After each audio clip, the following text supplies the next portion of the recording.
এই প্রচন্ড গরমে যদি ঠান্ডা ঠান্ডা একটি রেসিপি থাকে তাহলে আর কোনো তরকারি লাগবে না, একটি মাত্র তরকারি দিয়ে নিমিষে কয়েক প্লেট ভাত খাওয়া যাবে। প্রথমেই একটি কুমড়োকে ভালো করে পরিষ্কার করে কিউব করে কেটে নিয়েছে। এবার একটি কড়াইয়ের মধ্যে দিয়ে দিল পরিমাণ মতো সয়াবিন তেল, দিয়ে দিল পেঁয়াজ ও মরিচ কুচি। এবার পেঁয়াজ ও মরিচ কুচিগুলোকে 1 মিনিটের মতো নেড়েচেড়ে নরম করে নিতে হবে। পেঁয়াজ ও মরিচ কুচিগুলোকে 1 মিনিটের মতো নেড়েচেড়ে নরম করে নিয়েছিল। এবার দিয়ে দিল কেটে রাখা কুমড়োগুলো। এই চাল কুমড়োগুলোকে আমাদের এলাকায় বলা হয় পানি কুমড়ো অথবা চুনি কুমড়া। আপনাদের এলাকায় কি নামে ডাকা হয় তা অবশ্যই কমেন্টে জানাবেন।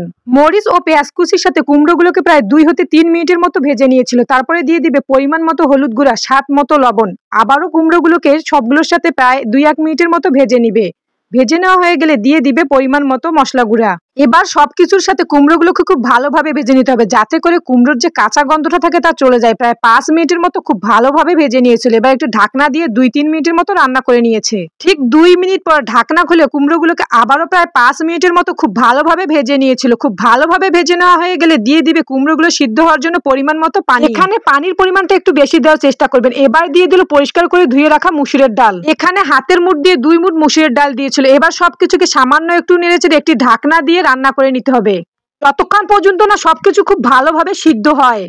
এই তরকারিতে অবশ্যই মুসুরের ডাল দিবেন। এই মুসুরের ডালের কারণেই কিন্তু তরকারির স্বাদটা দ্বিগুণ বৃদ্ধি পাবে। প্রায় 15 মিনিটের মতো রান্না করে নিয়েছিল। 15 মিনিট পর ডাল ও কুমড়ো খুব ভালোভাবে সিদ্ধ হয়ে গেলে খুব ভালোভাবে কষিয়ে নিতে হবে। এই কষানোতেই কিন্তু তরকারির আসল স্বাদ বৃদ্ধি পাবে। হাতে সময় নিয়ে খুব ধীরে ধীরে ডাল ও কুমড়োগুলোকে খুব ভালোভাবে কষাতে হবে। প্রায় 10 মিনিটের মতো হাতে সময় নিয়ে খুব ভালোভাবে ডাল ও কুমড়োগুলোকে কষিয়ে নিয়েছিল। একদমই পারফেক্ট ভাবে কষানো হয়ে গেলে ডাল ও কুমড়োর কালারটা অনেকটা পরিবর্তন হয়ে যাবে, ঠিক এই রকম।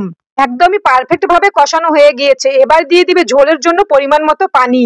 এবার সবকিছুকে খুব ভালোভাবে নেড়েচেড়ে দিয়ে দিবে সামান্য পরিমাণে জিরা গুঁড়া। এখানে অবশ্যই সামান্য পরিমাণে জিরা গুঁড়া দিতে হবে, এতে করে তরকারির স্বাদ দ্বিগুণ বৃদ্ধি পায় এবং তরকারিতে খুব সুন্দর একটি ফ্লেভার আসে।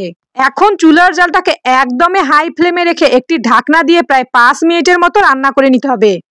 রান্নাটা কিন্তু সম্পূর্ণ আমার মায়ের হাতের, আর আমার মায়ের হাতের রান্না কিন্তু সব সময় মাটির চুলায় হয়, আর মাটির চুলার রান্নার কিন্তু স্বাদই আলাদা হয়। ঠিক 5 মিনিট পর ঢাকনা খুলে এভাবে তরকারিতে থকথকে বলকানি চলে আসলে বুঝে নেবেন তরকারিটা একদমই পারফেক্ট ভাবে হয়ে গেছে। এভাবে চাল কুমড়া ও মুসুরের ডালের তরকারি কে কে খেয়েছেন অবশ্যই কমেন্টে জানাতে ভুলবেন না। এবার তরকারিটাকে সামান্য একটু নেড়েচেড়ে আবারও ঢাকনা দিয়ে চুলা হতে নামিয়ে একটি পাতিলের মধ্যে পরিবেশন করে দেখাচ্ছি। চাল কুমড়া ও মুসুরের ডালের এই তরকারির স্বাদ কিন্তু অনেক মজার হয়, মাছ মাংসের স্বাদ খেয়েও হার মানাবে। তাই অবশ্যই এভাবে একবার বাসায় ট্রাই করে দেখবেন। আর এই তরকারির সাথে আলুর ভর্তা না হলে তো একদমই জমে না, তাই তো আমার মা এই দিকে আলুর ভর্তা করে নিচ্ছিল।